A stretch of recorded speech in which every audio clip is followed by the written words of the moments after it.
से हर भव्य मंदिर के निर्माण के पीछे आपके परिवार का हाथ है। हमारे लिए आशीर्वाद है, हमारे लिए बहुत बड़ी एक मोटिवेशन है कि हम लोग आगे बहुत अच्छा काम करें, दूसरे मंदिरों से थोड़ा अलग हो, उसकी भव्यता भी उस हिसाब से हो। ये नहीं सोचा था कि ये इतना बड़ा होगा। Hello sir, welcome to our show. कैसा लग रहा है आपको इंदौर आकर? इंदौर तो मैं पहले भी आया हूँ, लेकिन जैसे कह सकते हैं कि हमारी कम्युनिटी के लोग जो हैं, जो हमारे फील्ड से जुड़े हुए हैं, इन लोगों का जो प्यार देख के बहुत अच्छा लग रहा है। ऑलराइट, तो आज हमारे बीच उपस्थित है राम मंदिर अयोध्या के शिल्पकार आशीष सोमपुरा जी। सर, स्वागत है आपका इंदौर में। Thank you.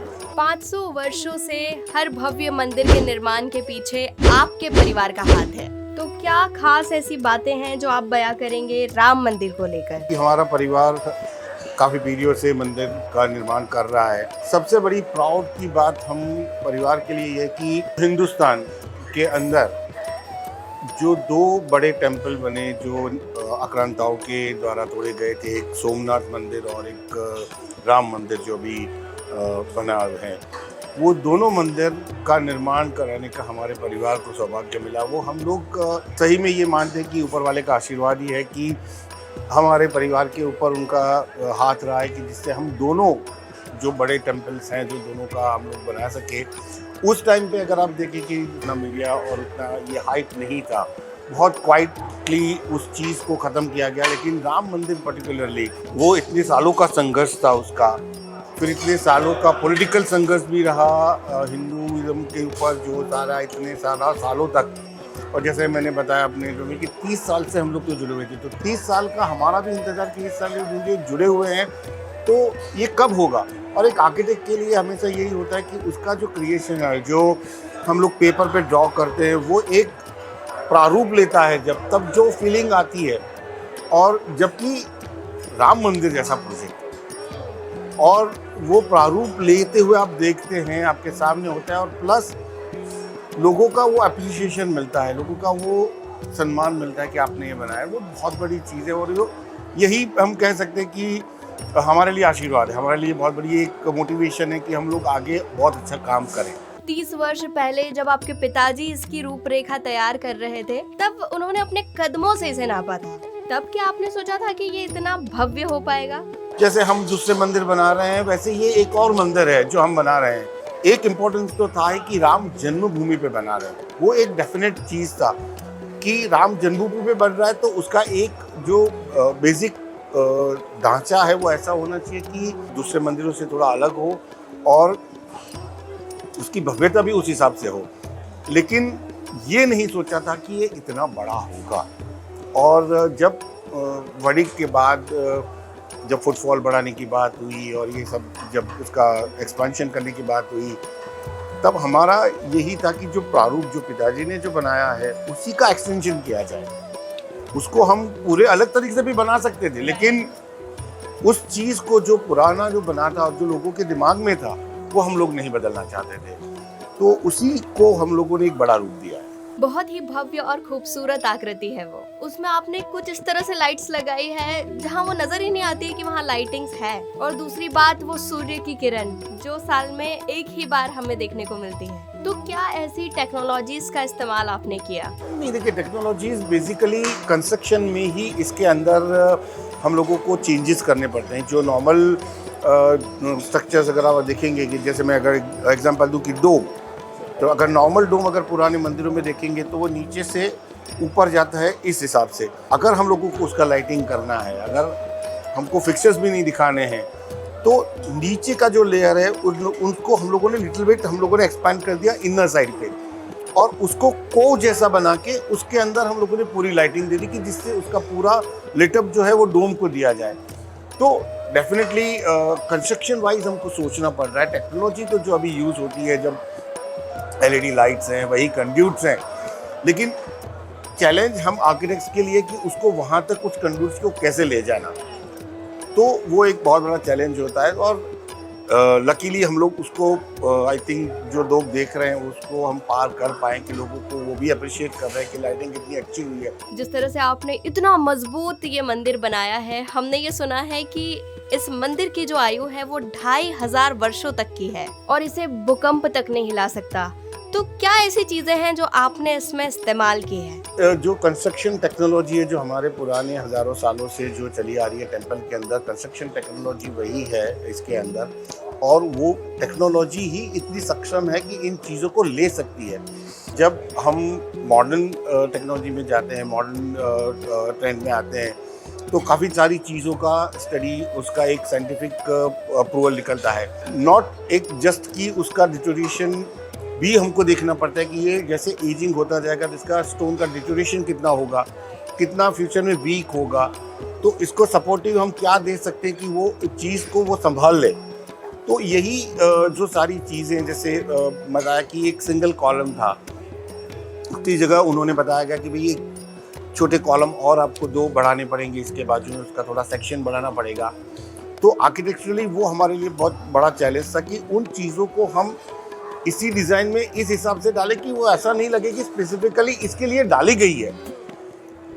और सॉलिड वॉल्स जो हमने बनाई, जो उनको सॉलिड वॉल्स चाहिए थी, तो उसको भी हम लोगों ने इस हिसाब से ट्रीट किया कि इट बिकम्स अ ब्लेंड, कि पुरानी डिज़ाइन का एक ब्लेंड ही है कि ये अलग तरीके से हम लोगों ने कोई नई चीज़ नहीं डाल दी है। काफ़ी हद तक सफल हुए हैं, क्योंकि आज कोई भी ये नहीं बोल रहा है कि ये चीज़ कुछ अलग दिख रही है या ये किसके लिए आपने की, स्पेसिफिक कोई पूछ नहीं रहा है। इसका मतलब ये हम लोगों ने जो किया, हमारा प्रयास था, वो सफल रहा कि इट्स अ ब्लेंड।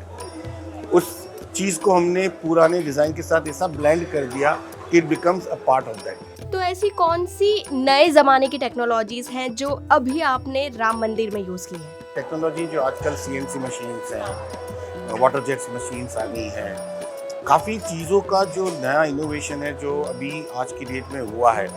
और अगर ये जो 3D एनालिसिस है, उसका भी तो software is basically develop for this temple only. तो ये सारी चीज़ें जो हैं वो बहुत नई तरीके से इसके अंदर, राम मंदिर के अंदर हुई है।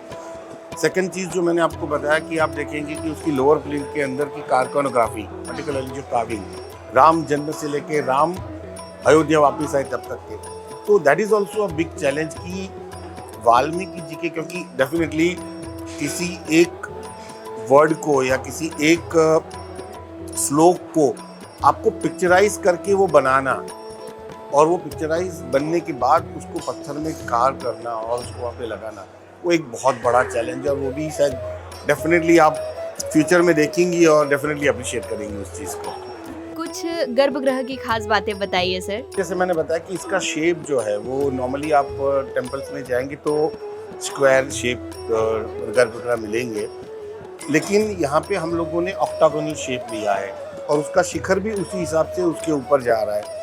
तो ऑक्टागोनल शेप बेसिकली, राम जो है वो विष्णु के अवतार है, तो ऑक्टागोनल जो शेप है वो विष्णु जी से जुड़ा हुआ शेप है। आप देयर आर 2 शिवलिंग्स, अगर मैं बताने जाऊँ डिटेल में, तो there are 2 type of Shivling.